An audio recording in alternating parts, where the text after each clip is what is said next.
लोगोफोर दायो आं मोनफैबाय दहाय फैनो होननानै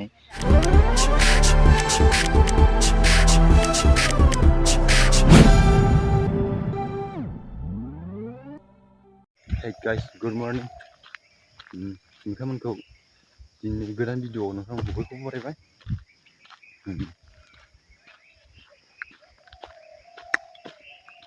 गय जादों आं बिबाव।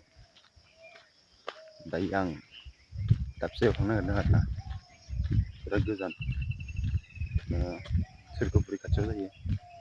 ओमफ्राय एसे खामानि दं आरोना बेयावहाय आं मोनसे खामानिनि थाखायसो थांदों। ओरैनो बेरायनो थाखाय थाङा आरोना। आं फिसा मोनसे खामानि दं आरो दाखालि थांना फैखांबाय थांफिननांगौ। दायो नोंथांमोना भिडिअ'खौ जोबजासे नायलां मा खालामनो थांनो नागिरदों आं। ओमफ्राय आंनि बे बड' इडुकेसन इउटुब चेनेलखौ नोंथांमोना साबस्क्राइब खालामाखैबा साबस्क्राइब खालामदो।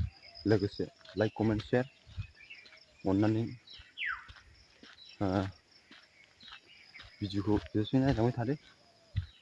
दायो लेट्स गो।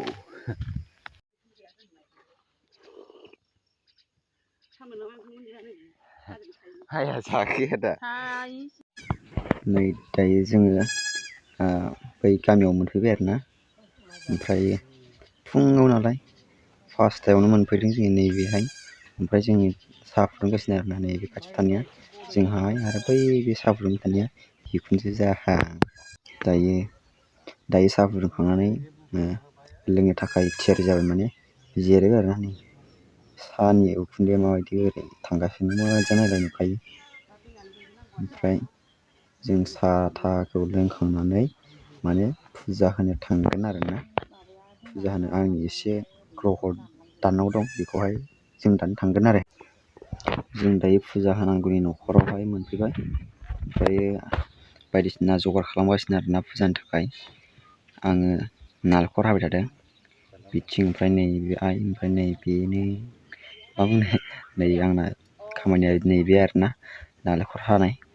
ओमफ्राय बायदिसिना दङ माखासे दंबावो आरो जगारा जाजोबाखै माने खालामगासिनो दासो मोनफैदों नालाय जोंबो बेनिखायनो माने फुङावनो माने हास्लाबाखै आरो।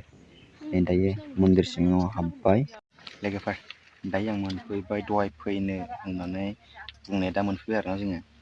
बेनोमोन जोंना खामानिया बेयाव एसे नायलांदो।